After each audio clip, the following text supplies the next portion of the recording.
Mari kita membuka lanjutan dari Injil Lukas, yaitu kita sampai pada pasal yang ke-24. Kita membaca ayat 13 sampai dengan yang ke-35. Agak panjang tapi ini satu unit. 24 ayat 13 sampai dengan 35.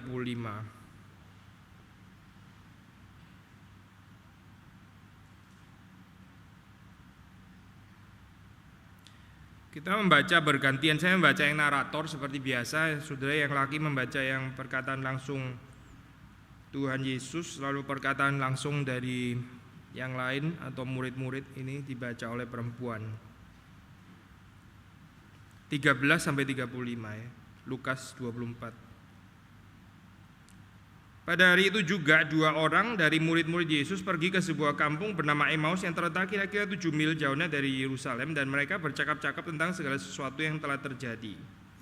Ketika mereka sedang bercakap-cakap dan bertukar pikiran, datanglah Yesus sendiri mendekati mereka lalu berjalan bersama-sama dengan mereka. Tetapi ada sesuatu yang menghalangi mata mereka sehingga mereka tidak dapat mengenal Dia. Yesus berkata kepada mereka, "Sementara kamu berjalan, maka berhentilah mereka dengan muka muram."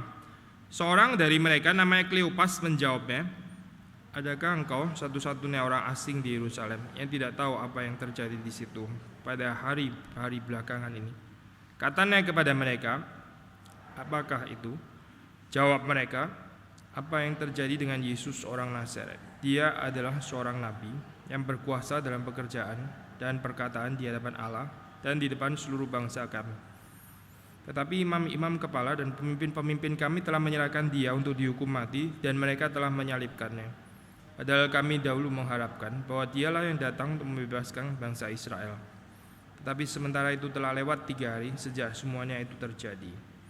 Tetapi beberapa perempuan dari kalangan kami telah mengejutkan kami. Pagi-pagi buta mereka telah pergi ke kubur dan tidak menemukan mayatnya. Lalu mereka datang dengan berita bahwa telah kelihatan kepada mereka malaikat-malaikat yang mengatakan bahwa Ia hidup. Dan beberapa teman kami telah pergi ke kubur itu dan mendapati bahwa memang benar yang dikatakan perempuan-perempuan itu, tetapi Dia tidak mereka lihat.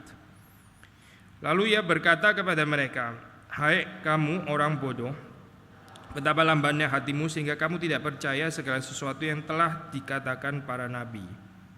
Bukankah Mesias harus menderita semuanya itu untuk masuk ke dalam kemuliaannya?" Lalu Ia menjelaskan kepada mereka apa yang tertulis tentang Dia dalam seluruh kitab suci, mulai dari kitab-kitab Musa dan segala kitab nabi-nabi. Mereka mendekati kampung yang mereka tuju, lalu Ia berbuat seolah-olah hendak meneruskan perjalanannya. Tetapi mereka sangat mendesaknya, katanya, "Tinggallah bersama-sama dengan kami, sebab hari telah menjelang malam dan matahari hampir terbenam."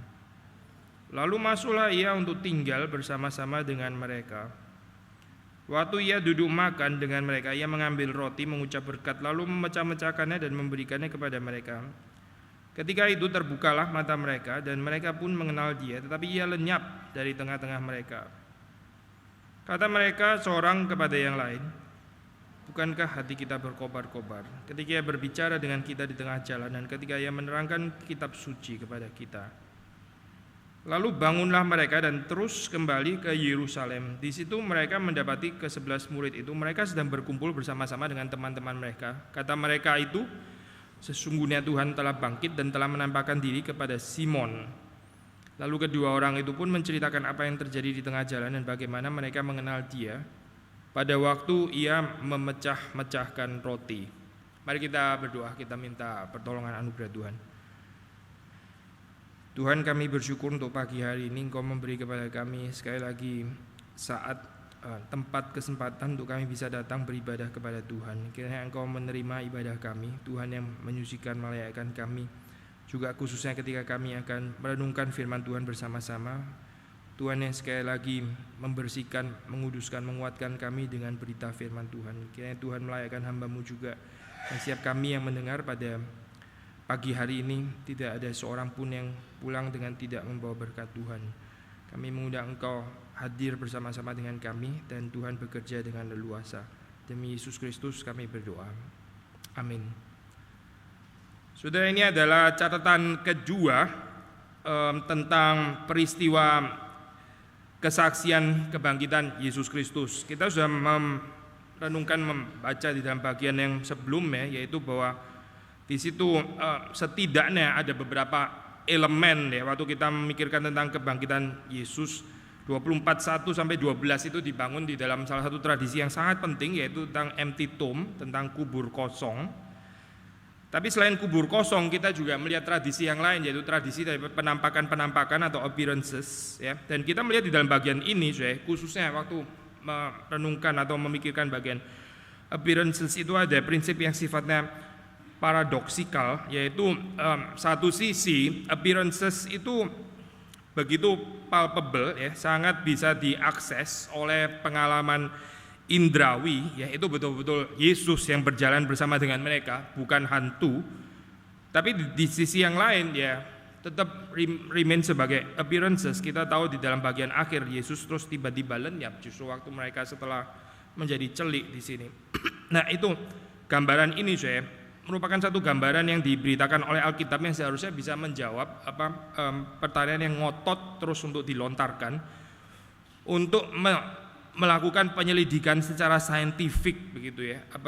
Yesus itu betul-betul bangkit atau tidak? Sekali lagi Pak Jethro juga sudah share bagian ini ini bagian pertanyaan itu somehow saya sudah merupakan satu pertanyaan yang agak outdated, tetapi orang masih juga mempersoalkan bagian itu ya. Di Jerman ada satu teolog yang cukup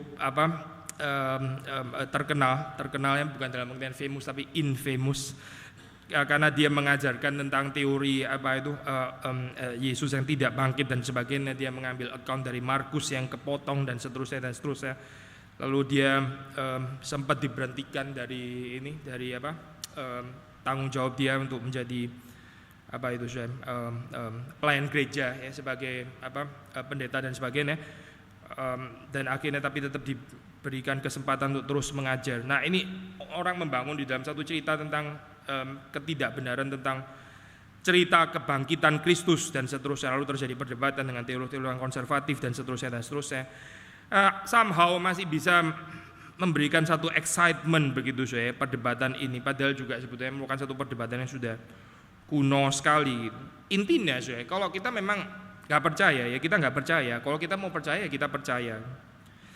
Saya belakangan ini membaca itu tulisan-tulisan juga teolog kontemporer tentang ini ya, tentang kesaksian atau evidence keberadaan Allah dan sebagainya. Lalu terus saya sampai kepada pemikiran seorang Katolik ya, teolog Katolik namanya Karl Rahner ya. Karl Rahner dia mengingatkan bahwa itu menjelaskan tentang bukti keberadaan Allah itu bukan merupakan satu gerakan dari orang tidak tahu lalu menjadi tahu gitu. Karena kalau itu yang kita harapkan, maka yang seringkali terjadi adalah orang remain di dalam ketidaktahuan alias ketidakpercayaan. Dia mengembangkan konsep teologinya mengambil dari ini Martin Heidegger dan sebagainya, karena dia pernah belajar di Freiburg, menghadiri kuliah filsafat dan sebagainya dari Heidegger. Lalu dia pinjam istilah bahasa Jerman namanya Vorgriff atau pre-apprehension ya, bahasa Inggris pre-apprehension. Maksudnya dia mau bilang waktu kita menyatakan tentang bukti-bukti atau katakanlah kesaksian lebih tepat ya, istilah Berkhof testimonia, itu sebenarnya mau membangkitkan apa yang di dalam diri orang itu juga sudah ada certain kepercayaan begitu, bukan sama sekali tidak ada kepercayaan. Karena yang tidak ada kepercayaan sama sekali, apalagi yang jelas berniat untuk tidak percaya, kita mau berikan bukti apapun mereka juga nggak akan percaya. Sekali lagi ini prinsip penting sekali, dan dalam hal ini saya cenderung setuju dengan perkataan daripada Karl Rahner. Bukan cuma di dalam persoalan pembuktian keberadaan Allah saja, tapi juga bahkan kesaksian tentang Injil itu sendiri. Saya pernah share kepada saudara berulang-ulang ya, kenapa Yesus tidak menampakkan diri di bait suci saja. Berita kebangkitan ini tidak diberikan kepada semua orang yang unprepared, enggak gitu. Regardless lu mau prepared nggak prepared, pokoknya Yesus bangkit. Bukti ini ada orang-orang yang betul-betul tahu dengan jelas bahwa Yesus betul-betul bangkit, tapi sengaja ya memberikan satu pesan palsu dengan menyuap pegawai-pegawai mereka untuk menyebarkan kabar bohong bahwa Yesus sebetulnya mayatnya dicuri dan tidak bangkit gitu. Apakah mereka tidak tahu bahwa Yesus bangkit? Mereka tahu kalau Yesus bangkit, bukan nggak tahu. Mereka justru menolak untuk percaya fakta bahwa Yesus bangkit itu, bukan karena mereka nggak percaya atau ragu-ragu apakah Yesus bangkit atau tidak. Justru mereka tahu Yesus bangkit, makanya mereka menabur kabar dusta itu.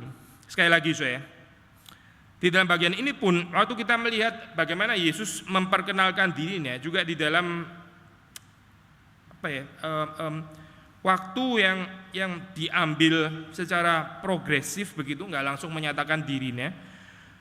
Sudah bisa membandingkan juga tipikal dengan bagaimana Yesus selama dia masih hidup juga berurusan dengan perempuan Samaria dan dengan orang-orang yang dia layani. Saya memberikan waktu kepada manusia termasuk kepada murid-muridnya untuk mengenal dia.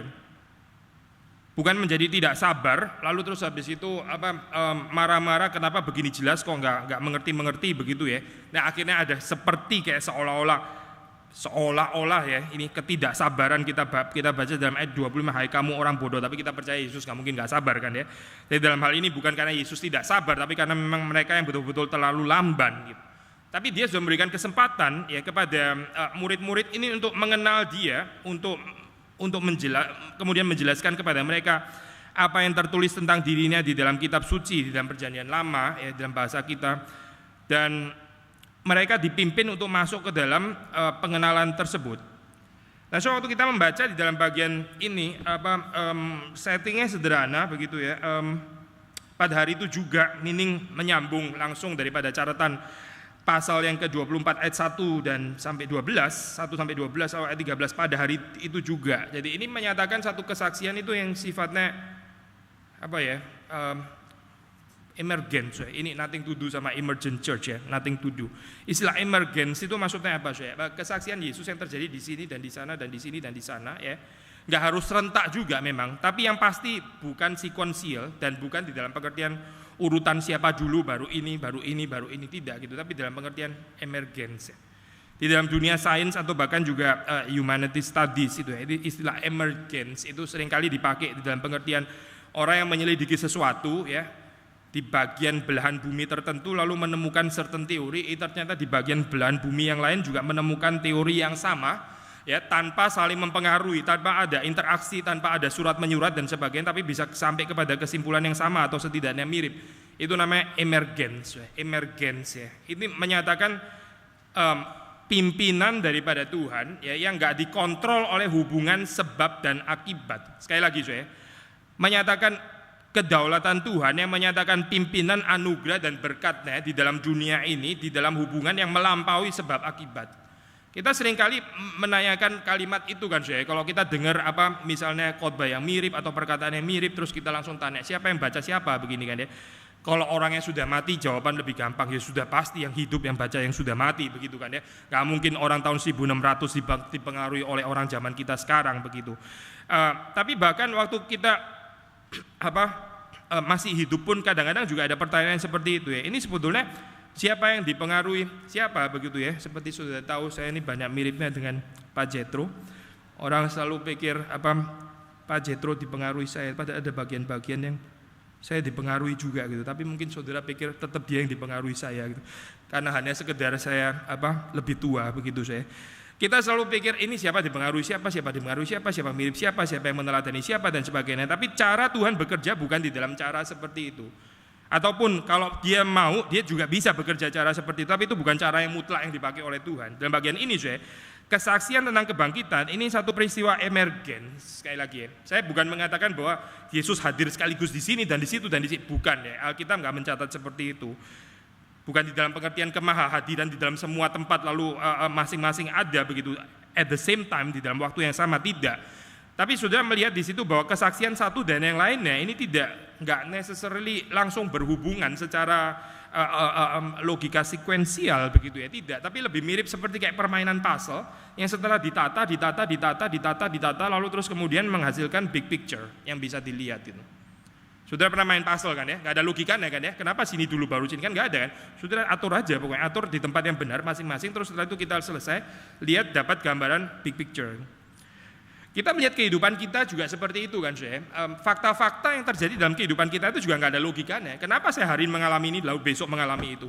Logikanya di mana? Kenapa saya hari ini terjadi ini, lalu besok terjadi itu? Lalu kita pikir-pikir ya, di mana ya logikanya?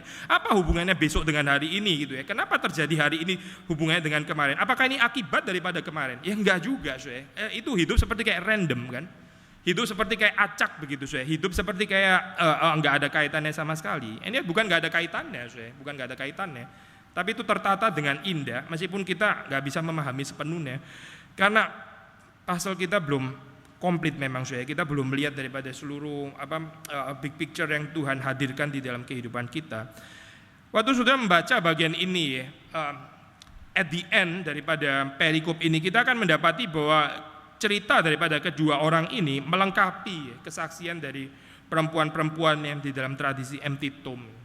Ini bukan tradisi empty tomb, mereka nggak pergi ke kuburan yang kosong kan, tidak gitu. Tapi ini ada tradisi yang lain yang juga sangat penting, yaitu tradisi appearances. Dua hal ini sangat melengkapi ya.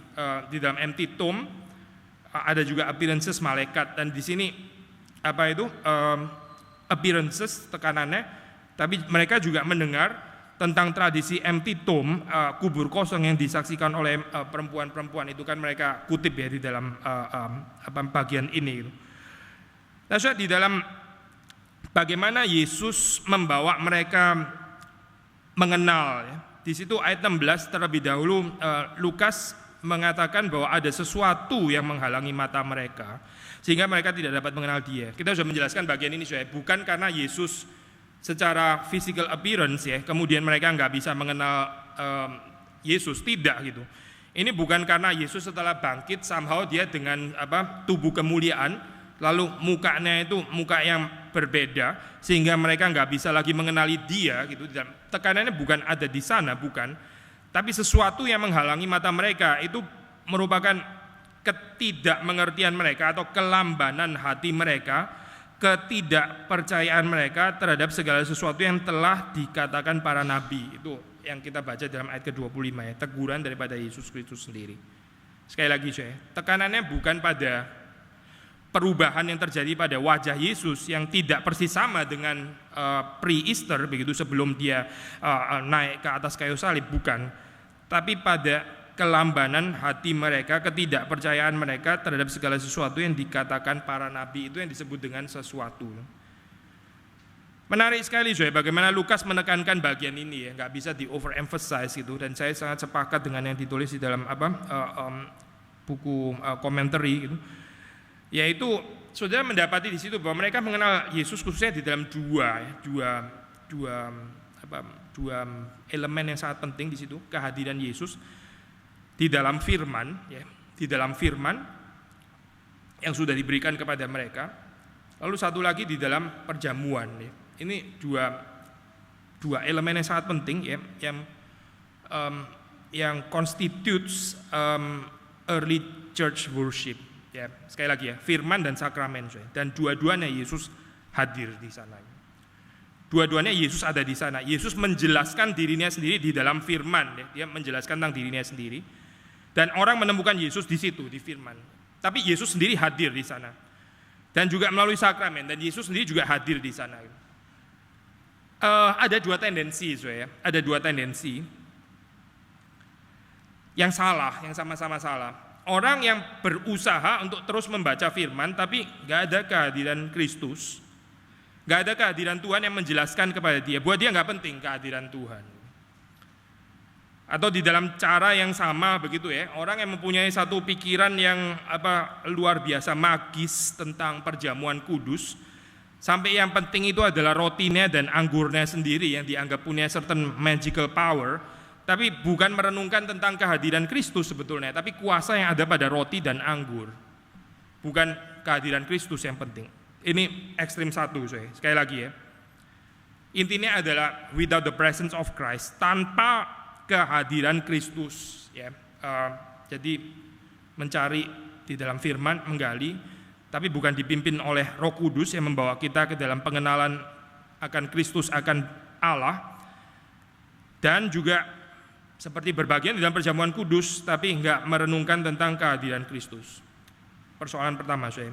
Ekstrem kedua adalah gambaran orang-orang ya yang sangat seperti mementingkan kehadiran Kristus, tapi kehadiran Kristus yang tanpa firman. Sekali lagi saya memikirkan kehadiran Kristus mungkin juga secara mistik dan magical juga begitu, tapi tanpa firman, disconnected dengan firman gitu. Kalau mau gambaran seperti ini kan, Yesus sebetulnya juga hadir ya bersama dengan mereka. Ini Yesus yang asli, ya. Ini bukan penampakan palsu kan ya. Ini bukan mystical experience yang sesat kan, tidak, betul-betul Yesus yang asli kan yang ada di situ ya. Pertanyaannya, Yesus kenapa tetap perlu menjelaskan dirinya melalui firman Tuhan? Ini prinsip yang penting sekali untuk Lukas ya. Sebenarnya Yesus bisa langsung memperkenalkan dirinya kan kalau bisa kan, tapi Lukas di sini mencatat dia justru menjelaskan ya dirinya sendiri berdasarkan apa yang tertulis di dalam kitab nabi-nabi ya. Di dalam kitab nabi-nabi, kitab Mazmur, Torah dan sebagainya, menjelaskan tentang dirinya sendiri melalui firman ya. Sehingga orang yang hanya memikirkan seperti kayak kehadiran Kristus sangat mistikal begitu ya. Tapi tanpa adanya firman Tuhan, tanpa adanya kitab suci, ya nggak setia dengan cerita ini. Waktu kita terapkan di dalam sakramen juga bisa juga, ya. Pandangan sakramen perjamuan kudus, ya, yang menolak kehadiran Kristus, ya, menolak kehadiran Kristus cuma ini cuma simbol lah begitu kan ya. Ini roti ya, namanya roti nggak berubah apa-apa ya, ini tetap roti, anggur ya tetap anggur. Lalu ya kita di sini sedang cuma mengenang saja begitu kan ya. Maaf ya saya agak kasar ngomongnya. Kalau mengenang saja ya, saya tanya kenapa mesti pakai roti dan anggur? Saya juga bisa mengenang lewat bunga kan sebenarnya gitu. Saya lihat bunga, saya mengenang Kristus juga bisa kan ya. He's the lily of the valley begitu misalnya. Ada juga kan ayatnya kan ya. Atau saya lihat matahari gitu. Lihat matahari terus mengenang Yesus adalah surya kebenaran. Kenapa pertanyaannya saya mesti pakai roti dan anggur? Kalau itu cuma sekedar simbol atau mengenang biasa. Oh, lalu dijawab lagi, ya nggak apa-apa toh. Bukan nggak apa-apa, memang Alkitab memerintahkan pakai roti dan anggur kan. Jadi kita mesti pakai itu, fine. Kita mesti pakai itu, roti dan anggur. Tapi sebenarnya di dalam Alkitab penggunaan daripada roti dan anggur itu bukan satu metafor belaka begitu. Kenapa roti? Kenapa bukan yang lain? Kenapa bukan sepatu misalnya ya? Sekali lagi ini agak kasar ngomongnya, agak sedikit vulgar gitu. Tapi kenapa roti? Di dalam Alkitab pemilihan ini satu pemilihan yang hati-hati, karena waktu Yesus mengatakan tentang dirinya, I'm the bread of life, seperti roti yang mengenyangkan, demikian juga tubuhnya itu mengenyangkan kita secara rohani. Itu bukan sekedar metafor sembarangan, sehingga kita nggak bisa menghayati perjamuan kudus hanya dengan makna simbolis belaka ya. Kalau saudara ini ya mempelajari berbagai macam pandangan denominasi tentang ini ya, tentang perjamuan kudus ya, saudara mendapati bahwa Eastern Orthodox itu percaya kehadiran Kristus, Katolik percaya kehadiran Kristus ya, orang-orang Lutheran percaya kehadiran Kristus, orang-orang Calvinis percaya kehadiran Kristus. Sebagian reform yang dari aliran Zwinglian nggak percaya kehadiran Kristus ya. Lalu bidat-bidat seperti saksi Yehova dan sebagainya, itu Mormon dan sebagainya, nggak percaya kehadiran Kristus ya. Ini konsep yang penting loh saya. Jangan-jangan kita lebih mirip saksi Yehova daripada kelompok gereja-gereja yang setia kepada firman Tuhan ya, di dalam hal ini. Kenapa kehadiran Kristus penting sekali di dalam perjamuan kudus? Karena ini bukan cuma sekedar ritual belaka. Kalau ini cuma sekedar ritual belaka, ya sudah saudara nggak usah ikut perjamuan kudus juga nggak terjadi apa-apa kan ya. Kalau gitu orang nggak usah didisiplin nggak ikut perjamuan kudus juga ada artinya juga kan. Nangkep nggak saya? Saudara mengerti kan logika sederhana ini kan ya. Besi itu kan nggak bisa dimakan saya. Besi nggak bisa dimakan kan ya. Terus saudara kena disiplin. Saudara didisiplin. Kenapa? Saudara tidak boleh makan besi, gitu ya. Dan memang besi nggak bisa dimakan kok gitu. Memang saya nggak pernah makan besi, lalu saya didisiplin nggak boleh makan besi. Apa artinya? Ya nggak ada artinya. Itu maksudnya. Kalau perjamuan kudus itu nggak ada kehadiran Kristus, nggak ada berkat apa-apa yang terjadi di sana, cuma sekedar simbolis dan lambang saja. Ya udah, nggak perjamuan kudus juga kenapa kan sebenarnya kan masih bisa mengenang Kristus di tempat lain juga begitu. Akhirnya nggak ada powernya itu disiplin, nggak ikut perjamuan kudus. Apa artinya saudara? Orang nggak ikut perjamuan kudus itu ekskomunikasi sebetulnya, ekskomunikasi. Komunikasi, istilah komuni itu seperti kayak bukan di dalam apa itu ini ya, vocabulary tradisi kita gitu, tapi sebetulnya istilah komuni ya, communion itu mungkin istilah yang lebih sering dipakai di dalam gereja Injili itu adalah fellowship ya, true fellowship. Kita ini sebagai tubuh Kristus, kita ini ada di dalam persekutuan dengan sesama orang percaya, dan tentu saja persekutuan dengan Yesus Kristus sendiri. Waktu orang nggak boleh perjamuan kudus itu fellowship, dia diputus daripada persekutuan itu satu disiplin yang keras sekali. Ini bukan cuma sekedar ya kamu nggak bisa mengenang Yesus hari ini, tapi kenanglah sendiri di bawah shower atau lagi kamu berak atau apa terserah gitu ya, kamu bisa kenang sendiri. Gitu nggak ada poinnya disiplin perjamuan kudus. Sekali lagi ya, balik kepada teks ini, saudara mendapati bahwa perjamuan kudus waktu Yesus, ini kan bahasa perjamuan kudus ya, jelas sekali ini bahasa perjamuan kudus kan. Kita sudah pernah bahas bagian ini ya. Ini sangat dekat perkataan ya yang dipakai di sini, yaitu waktu dikatakan di situ ia mengambil roti, mengucap berkat, memecah-mecahkan dan memberikan. Itu 4 ini ya. Mengambil, mengucap berkat, memecah-mecahkan dan memberikan. Itu jelas menunjuk kepada perjamuan kudus, termasuk juga yang diantisipate dengan peristiwa Yesus memberi makan 5.000 orang, juga pakai istilah yang sama, menunjuk kepada perjamuan kudus ya.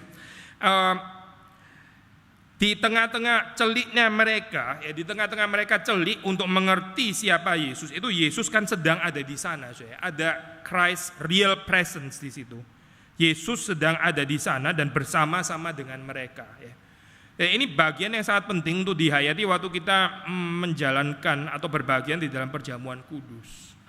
Yesus itu hadir di tengah-tengah kita, dan waktu kita makan roti dan minum anggur ya, sepasti ini pinjam bahasanya Heidelberg Katekismus, sepasti roti itu betul-betul kita makan dan anggur itu kita minum, betul-betul terjadi persekutuan yang nggak bisa lagi dibedakan ya dengan tubuh kita, betul kan saudara? Kalau saudara makan roti itu kan menjadi bagian daripada tubuh saudara kan, betul kan? Kita nggak bisa memisahkan lagi kan dia sudah masuk ke dalam kan.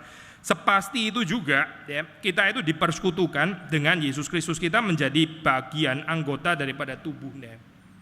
Dan ini satu misteri ya. Ini bukan cuma sekedar ingatan belaka, memang ada aspek ingatan betul, tapi bukan sekedar ingatan belaka, tapi betul-betul ada persekutuan mistik dan persekutuan spiritual itu terjadi di tengah-tengah kita waktu kita berbagian di dalam perjamuan kudus. Kalau kita nggak punya high view tentang Lord Supper seperti ini, saya khawatir kita nggak mengalami berkat yang besar melalui perjamuan kudus. Mungkin kita juga nggak terlalu perlu untuk mempersiapkan diri. Anyway, saya bisa mengenang Kristus kapan saja kan. Saya bisa mengingat Kristus kapan saja. Apalagi saudara bilang ya, saya mengingat Kristus melalui baca firman. Wah, reform sekali saudara kan, sola scriptura begitu kan. Tapi sekali lagi saudara, di dalam tradisi gereja mula-mula yang dibangun atas cerita ini, kita mendapati bahwa kehadiran Kristus ya, itu mediasi firman dan mediasi Lord Supper. Ya, 2 aspek ini, firman dan sakramen, dua-duanya. Kembali kepada bagian yang awal ya, mereka matanya terhalang sehingga mereka tidak bisa mengenal Yesus ya.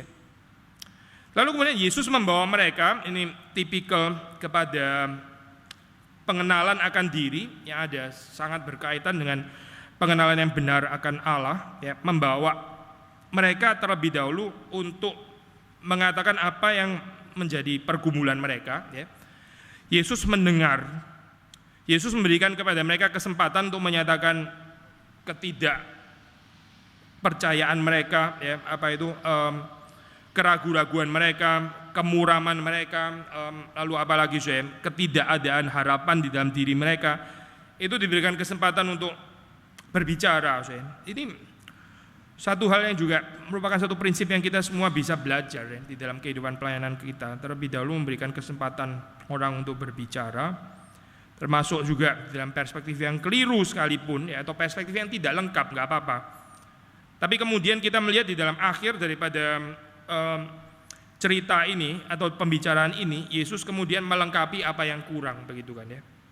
Dan juga berani menegur dengan tegas, hai kamu orang bodoh. Yesus jelas nggak dikuasai oleh humanisme sudah di dalam pelayanannya.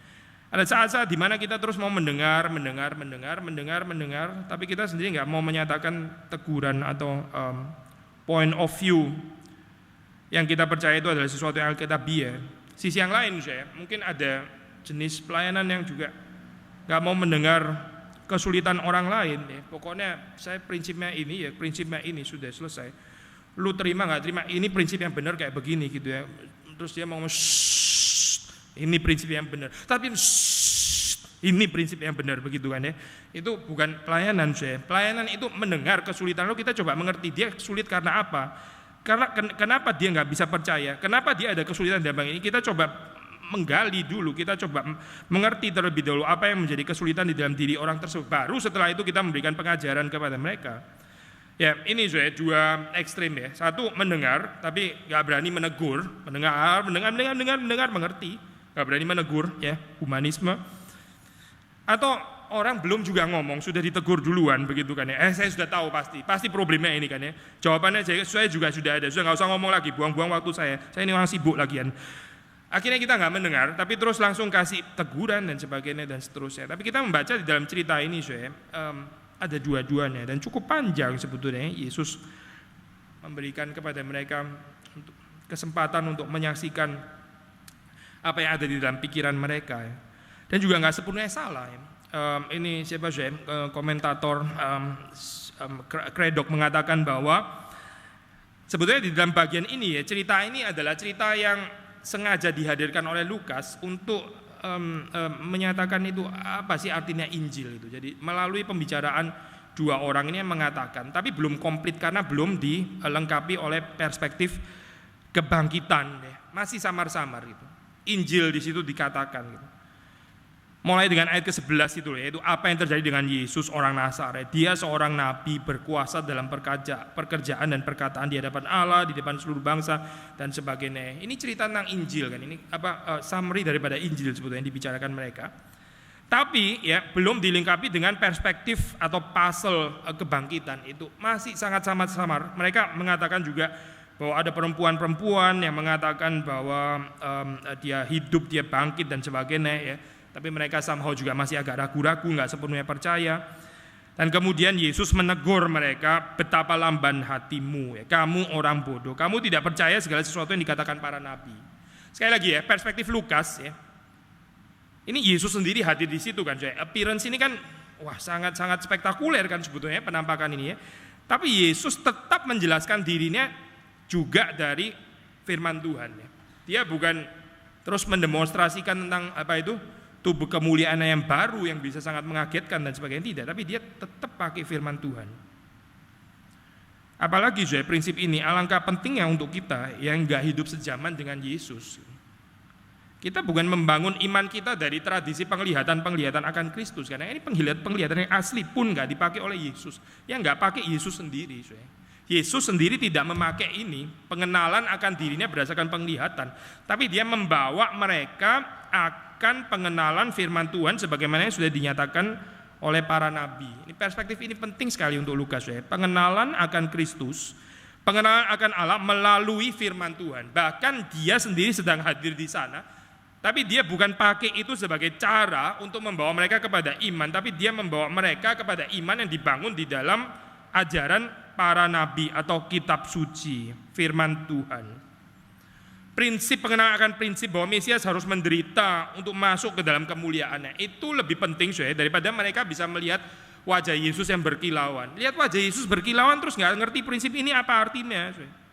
Sekali lagi ya, kalau kita misalnya ini terus mendapat penampakan, terus habis itu melihat wajah Yesus berkilauan, tapi kita nggak mengerti prinsip bahwa Mesias harus menderita dan baru masuk ke dalam kemuliaannya ya. Dan juga nggak mengerti bahwa orang-orang percaya pun, orang Kristen sebagai tubuh Kristus juga masuk ke dalam prinsip yang sama, harus masuk ke dalam penderitaan, kesengsaraan, setelah itu masuk ke dalam kemuliaan. Prinsip ini nggak ditangkap sama sekali, tapi terus berkanjang di dalam penglihatan akan wajah Kristus. Untuk apa Untuk apa gitu? lalu menjadi sombong karena pernah melihat penglihatan dan sebagainya. Tapi nggak mengerti prinsip ini, prinsip yang sederhana ini nggak mengerti bahwa seperti Mesias, seperti Tuhan yang kita percaya, kita mesti masuk ke dalam berbagai kesengsaraan, penderitaan, baru kita masuk ke dalam kemuliaan. Ini perkataan yang sangat penting untuk Lukas ya. Saudara mendapati di dalam Kisah Para Rasul diulang lagi kalimat ini ya. Untuk masuk ke dalam kerajaan Allah, kita harus melalui berbagai kesengsaraan. Persis mengulang kalimat ini. Mesias harus menderita semuanya itu masuk ke dalam kemuliaannya. Saya sudah pernah singgung bagian ini, saya nggak mau terlalu elaborate hari ini. Di dalam arti apa saya? Yaitu bahwa orang Kristen itu memang tidak menjadikan penderitaan sebagai goal yang tertinggi di dalam kehidupan kita ya. Kita bukan cinta penderitaan, kita ini orang-orang waras ya, tidak. Tapi tidak ada kemungkinan waktu kita mengikuti Yesus lalu kita nggak menderita, itu nggak mungkin. Penderitaan itu termasuk di dalamnya. Karena itu Paulus berani mengatakan kita dipanggil bukan hanya untuk diselamatkan, tapi juga untuk menderita bagi Kristus. Bukan karena penderitaan itu adalah goal bagi orang Kristen atau orang percaya, tidak gitu. Tapi bahwa waktu kita mengikut Yesus itu nggak mungkin tanpa penderitaan, saya. Karena dunia ini adalah dunia yang berdosa. Saya pernah ambil ini kan saya ilustrasi sederhana ya. Dunia ini seperti kulit duren begitu saya. Tahu kulit duren kan ya? Kulit duren itu kan sudah pasti sakit kalau dipegang. Saudara ada pilihan, saudara nggak menyentuh, ya nggak sakit. Atau saudara memeluk ya sakit saudara, sakit itu. Kalau saudara peluk apalagi gini ya, sakit itu saudara. Karena itu durinya tajam sekali. Dunia itu seperti itu saudara. Kita bisa nggak peduli sama dunia dan kita nggak menderita juga. Saya nggak mau mengasihi dunia, saya nggak mau urusan dengan dunia. Saya hidup bagi diri saya sendiri saja. Sesama-sesama ya saya cut semua relationship. Betul, saudara nggak akan luka begitu. Tapi apakah ini adalah kehidupan? Ini kan mirip neraka kan saya. Orang nggak berhubungan dengan siapapun. Waktu kita berurusan dengan dunia, berurusan dengan sesama kita yang adalah orang berdosa, lalu kita mau masuk di dalam true relationship, meaning love relationship, kita merangkul kan saya embrace. Waktu kita embrace, kita pasti terluka. Nggak mungkin nggak terluka. Itu penderitaan. Harap-harap sih kita bukan duri yang paling besar gitu ya di dalam dunia ini. Jangan-jangan orang semua luka gara-gara kita gitu kan. Setiap kali ketemu saya, setiap kali semua orang nangis begitu ya. Hatinya tertusuk semuanya gitu satu persatu gara-gara ketemu saya. Harap-harap sih nggak begini. Harap-harap saya bertumbuh dari kulit durian dari yang menusuk menjadi orang yang merangkul tadi begitu kan ya. Tapi kita sendiri nggak pernah lepas ya daripada kulit tadi begitu ya. Karena kita juga masih berdosa.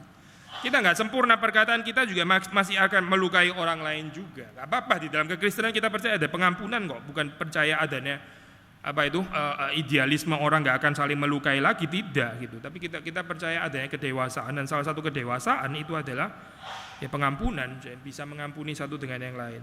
Balik lagi ke sini ya, prinsip bahwa kita yang harus mengikuti Mesias yang masuk ke dalam penderitaan terlebih dahulu, setelah itu ke dalam kemuliaan, itu prinsip yang kita nggak bisa exclude ya, kita nggak bisa buang sama sekali, karena ini adalah prinsip kerajaan Allah. Masuk dalam penderitaan, setelah itu dipermuliakan. Di dalam banyak hal, di dalam banyak hal, karena itu menyatakan banyak hal. Kita bisa bicara ini panjang sekali, tapi beberapa poin saja, yaitu waktu kita masuk ke dalam penderitaan, di situ ibadah kita itu diuji. Kita betul-betul beribadah kepada Tuhan atau beribadah kepada sesuatu yang lain. Seperti kayak di suasana padang gurun. Memang nggak ada apa-apa kan kecuali Tuhan kan yang ada di sana. Saudara mau cari fasilitas di padang gurun. Fasilitas apa Kalau jengking begitu. Ya kalau orang Chinese bisa juga ya, ditangkap juga, dimasak juga sama dia begitu kan ya. Apapun juga dimasak, jangan-jangan tanahnya pun bisa dimakan. Kita nggak tahu lah ya. Tapi nggak ada apa-apa sebetulnya, literally nggak apa-apa. Saudara mau apa di sana begitu? Yang ada cuma Tuhan, dan kita seperti dipaksa. Kalau di sana kita beribadah, ya cuma bisa beribadah kepada Tuhan, nggak ada yang lain, nggak ada yang menarik, Tapi hidup di dalam satu setting yang banyak fasilitas ini dan itu, terus kita bilang kita cinta Tuhan, ya. Nanti dulu bagaimana kalau hal-hal itu diambil oleh Tuhan? Ini juga yang dikatakan oleh setan kan ya, waktu mencobai Ayub kan ya, menarik, Setan pun teologinya itu lumayan loh. Waktu dia bilang, dia itu sebetulnya nggak terbukti mencintai engkau begitu kan ya, kira-kira lu lindungi dia semua dengan kekayaan, dengan ini dan sebagainya, nggak jelas ibadahnya kepadamu, lumayan loh teologinya. Lalu dia bilang, coba lu ambil semuanya, nanti kita lihat pasti dia akan mengutuki kamu begitu kan ya. Tapi Ayub salah, setan salah karena Ayub tetap beribadah kepada Tuhan, karena Ayub tidak meninggalkan Tuhan. Ternyata setan salah di dalam bagian ini. Tapi secara prinsip ini sebetulnya ada poin yang mengatakan seperti itu ya. Orang yang banyak dikelilingi, kalau dia nggak berhati-hati, dia sebetulnya ibadahnya nggak betul-betul bersih di hadapan Tuhan. Campur aduk dengan semua yang lain. Kalau kita mengatakan cinta Tuhan karena ada berkat ini, makanya kita cinta Tuhan. Ya good, memang Tuhan selalu tahu ya kita punya takeran gitu. Bukan berarti terus mulai besok saya jual semua, saya masuk ke padang gurun gitu kan ya, dan sebagainya. Saya mau lihat saya ini betul-betul mencintai Tuhan atau enggak. Saya enggak tanggung jawab kalau saudara nanti bunuh diri di sana gitu, karena itu mungkin melampaui takeran iman kita ya. Tuhan membentuk kita berdasarkan ini sih, berdasarkan takeran kita. Kita enggak bisa lompat sampai kursus intensif lalu terus itu lulus dapat sertifikat dan sebagainya. Itu bukan cara Tuhan membentuk kita gitu. Tapi dari takeran demi takeran. Tapi prinsipnya sama di dalam penderitaan kita diuji ibadah kita di dalam penderitaan juga diuji cinta kasih kita kepada sesama ya. Waktu kita menderita, betul nggak kita masih mencintai sesama kita di dalam saat penderitaan seperti itu? Orang di dalam penderitaan biasanya egois kan atau orang menderita itu biasanya egois gitu. Sebenarnya bukan berubah menjadi egois, tapi karena penderitaan membawa kita ke dalam kedalaman diri kita yang paling dalam gitu. Waktu kita nggak menderita kita bisa senyum-senyum ya. Waktu AC jalan kita bisa senang lihat happy gitu dan sebagainya ya, senyum-senyum ramah dan sebagainya. Waktu AC mati saja langsung jadi berubah gitu. Cuma AC mati padahal langsung berubah gitu, berubah semua, cara ngomongnya berubah, ini berubah dan sebagainya, semua jadi nggak enak begitu kan ya, jadi emosional dan sebagainya. Kenapa bisa ada perubahan seperti itu? Kita bilang karena AC mati, bukan. Karena sebenarnya di dalam kedalaman kita memang nggak ramah, kita nggak senyum, kita kurang mengasihi orang lain, dan AC mati hal sederhana ini menyatakan membongkar hal itu. Penderitaan sesuatu yang bisa dipakai Tuhan secara positif ya, bukan penderitaannya sendiri yang baik itu, tapi penderitaannya dijadikan sarana oleh Tuhan, itu bisa membentuk kepribadian kita ya, karakter kita menjadi orang-orang beriman ya, akhirnya dipersiapkan untuk menerima kemuliaan dari Tuhan, kemuliaan yang diberikan Tapi nggak ada jaminan bahwa setiap orang yang menderita terus kemudian habis itu dia akan mempermuliakan Tuhan. Ada orang yang menderita bukan menderita bersama dengan Tuhan ya, nggak ada Tuhan bukan reference di situ. Akhirnya setelah dia berhasil keluar daripada penderitaan, dia menjadi orang yang sombong karena bisa keluar daripada penderitaan. Lalu kemudian dia mencuri kemuliaan Tuhan, bukan mempermuliakan Tuhan, nggak masuk ke dalam kemuliaan Tuhan, tapi mencuri kemuliaan Tuhan. Menakutkan manusia ya. Penderitaan pun juga bisa gagal membentuk kita kalau kita tidak berjalan bersama dengan Tuhan. Intinya itu bukan penderitaannya, tapi apakah kita berjalan bersama dengan Tuhan atau tidak. Apakah kita bersama dengan kehadiran Tuhan atau tidak. Itu yang lebih menentukan. Menderita atau nggak menderita itu nggak penting. Sakit atau sehat juga nggak penting. Kaya atau pas-pasan juga nggak penting. Yang penting adalah berjalan bersama dengan Tuhan. Bukankah Mesias harus menderita semuanya itu untuk masuk ke dalam kemuliaannya? Lalu kemudian Yesus sekali lagi menjelaskan tentang kitab suci kepada mereka ya, mulai dari kitab Taurat, kitab-kitab Musa, kitab nabi-nabi dan seterusnya. Nah, kemudian kita melihat di sini ada satu ya kejadian yang agak dramatis di situ. Yesus yang berbuat seolah-olah hendak meneruskan perjalanannya gitu. Ini bukan sinetron bukan dibikin demikian rupa oleh Lukas supaya ada tension yang kemudian rilis begitu. Ini sinetron kan mempermainkan itu, tegangan rilis. Ini bukan, tapi di dalam pengertian bahwa Yesus mau menguji iman mereka. Yesus kan sudah menjelaskan tentang dirinya di dalam seluruh kitab suci. Itu cukup untuk membangun iman. Tapi belum selesai, karena di dalam bagian ini belum komplit kan ya. Mereka belum masuk ke dalam pengalaman kehadiran Kristus melalui sakramen. Bagaimanapun konsep sola scriptura indah, hati-hati ya. Sampai konsep sola scriptura lalu menggeser tentang sakramen gitu. Ini enggak alkitabiah. Sekali lagi ya, mereka kan sudah dibangun pengertian mereka tentang Yesus itu siapa berdasarkan kitab suci ya. Tapi cerita belum selesai di sini karena mereka belum mengalami Kristus di dalam sakramen. Ya, baru setelah bagian ini Yesus berbuat seolah-olah tidak meneruskan perjalanannya, sekaligus menguji ya, apa yang dibangun itu sudah ada di dalam diri mereka, dan ternyata sudah, karena mereka mengatakan tinggallah bersama-sama dengan kami. Bukan cuma permintaan untuk menahan Yesus saja, tapi waktu mereka recall setelah itu kita baca ya, mereka betul-betul berkobar-kobar hatinya ketika Yesus berbicara di tengah jalan dan menjelaskan tentang dia, tentang dirinya sendiri di dalam kitab suci. Berarti betul-betul timbul iman di situ. Tapi ini sekali lagi perlu dilengkapi dengan pengalaman kehadiran Yesus melalui sakramen. Abide with me, ya seperti lagu itu saya. Abide with me. Hari telah menjelang malam, matahari hampir terbenam. Tinggallah bersama-sama dengan kami. Ini bagian yang seringkali dipakai secara metaforik, saya. Hari menjelang malam. Seperti usia kita juga yang suatu saat akan menjelang malam gitu. Abide with me. Suka dipakai menjadi satu lagu eskatologis ya, usia mereka. Yesus menyatakan kedaulatannya di sini. Dia bukan tamu ya. Saya pernah share kepada saudara yang peristiwa Sakius itu ya. Sakius turunlah ya. Kamu turun, saya akan makan di tempat kamu begitu, di rumahmu. Ini siapa mengundang siapa begitu kan ya. Yesus mengundang Sakius atau Sakius yang harusnya mengundang Yesus? Yesus yang mengundang Sakius ya. Yesus mengundang Sakius untuk Sakius mengundang Yesus begitu kan ya. Kalau Yesus nggak mempercayakan dirinya untuk diundang, Sakius akan di dalam keadaan minder untuk nggak berani mengundang Yesus. Siapa dia berani mengundang Yesus? Tapi Yesus mengundang Sakius untuk mengundang dia. Tetap Yesus yang mengundang saya di sini. Waktu dalam bagian ini ya, Yesus berbuat seolah-olah hendak meneruskan perjalanannya. Bukan mereka yang berinisiatif untuk meminta Yesus tinggal bersama dengan mereka, tapi Yesus memang sudah ada rencana bagi orang-orang ini. Dan betul saja waktu mereka duduk makan atau Yesus duduk makan bersama dengan mereka, Yesus memerankan sebagai penjamu ya. Dia itu bukan tamu di sini. Hati-hati sudah di dalam kehidupan kita waktu kita salah mengerti bagian ini ya. Kita menjadikan Yesus sebagai tamu di dalam kehidupan kita. Mungkin kita pikir pertama adalah doa kita yang berinisiasi untuk mengundang dia. Tapi terus kemudian di dalam kehidupan kita terus-menerus menjadikan dia sebagai tamu. Dia terikat sebagai tamu. Yesus tidak akan bisa diperlakukan seperti ini. Dia itu Tuhan, dia nggak akan menjadi tamu di dalam kehidupan kita. Termasuk waktu kita mengundang dia masuk ke dalam hati kita. Kita yang mengundang Yesus masuk ke dalam hati kita kan. Tapi dia bukan tamu. Waktu dia diundang dia akan menjadi raja. Kalau kita nggak senang dengan ini, ya sudah nggak usah undang saja. Ya ini perkataan yang saudara nggak boleh dengarkan begitu ya. Ini perkataan retoris begitu.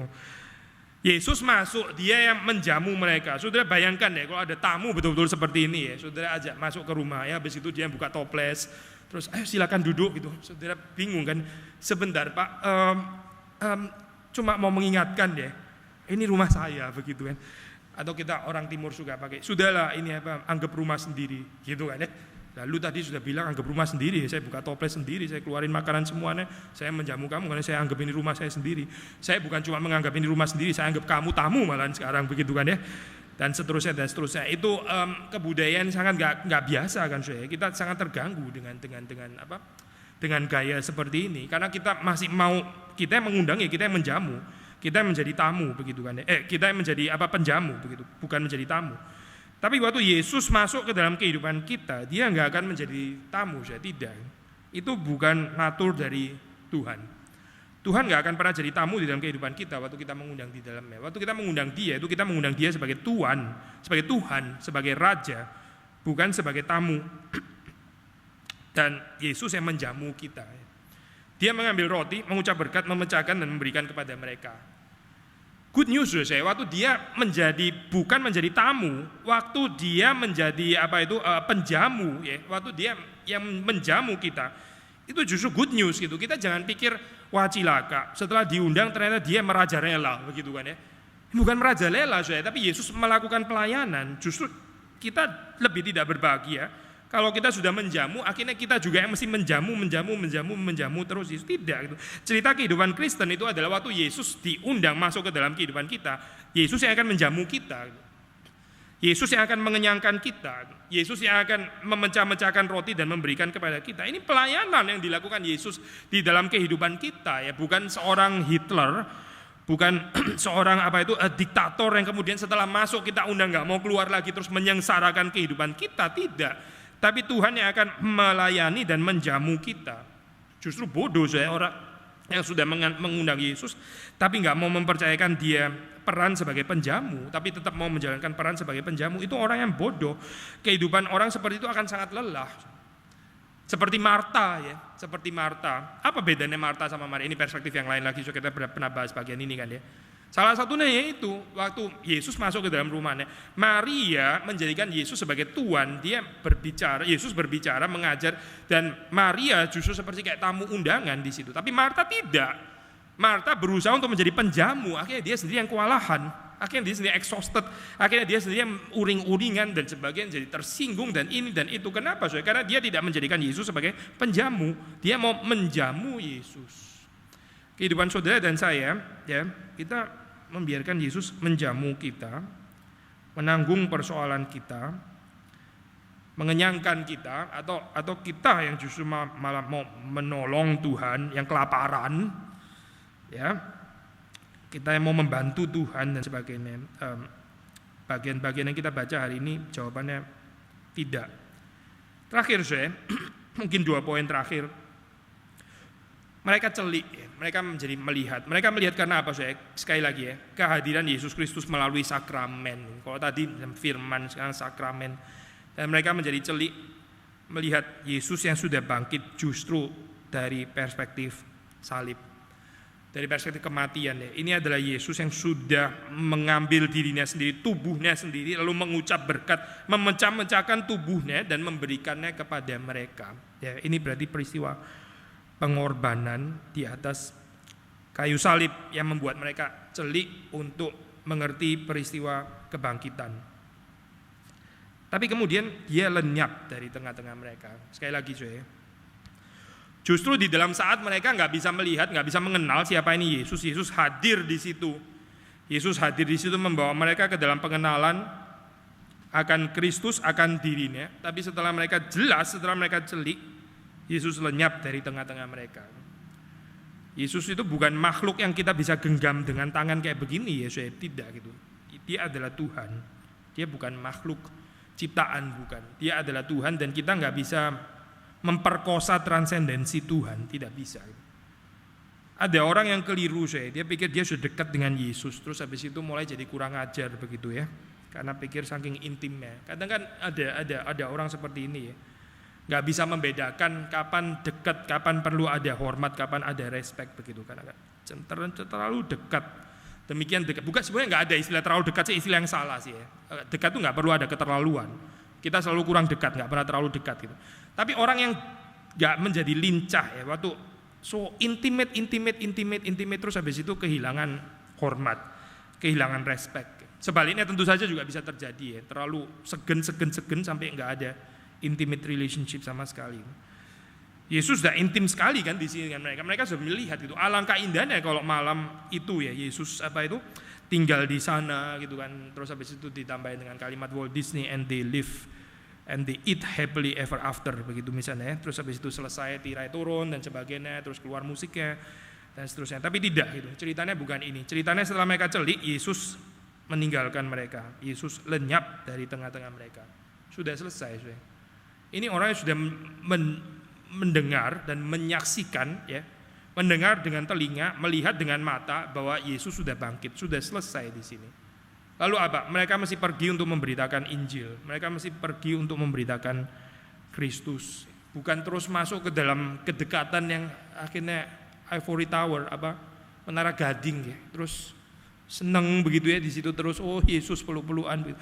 Tidak, Yesus mengajak mereka untuk keluar menyaksikan apa yang mereka sudah alami. Di dalam kehidupan kita, ini terjadi tarik-menarik seperti itu. Dan saya mengerti juga bukan secara sekuensial ya. Maksudnya begini, bukan berarti kita mendengar dulu setelah melihat terus sudah. Setelah mulai umur segini, saya seumur hidup terus memberitakan terus karena nggak perlu lagi dilayani oleh Yesus. Tidak ya. Ini bukan, hidup kita itu bukan sekuensial antara saat kita bersama dengan Yesus, setelah itu mulai itu Yesus meninggalkan kita, kita bersaksi terus sampai mati. Tidak, saya gambaran itu mencelakakan untuk saya, karena nggak sesuai dengan struktur kitab pengkhotbah. Dalam kitab pengkhotbah itu ada saat ini, ada saat itu, dan saatnya itu berulang terus, begitu kan ya? Berulang terus ya.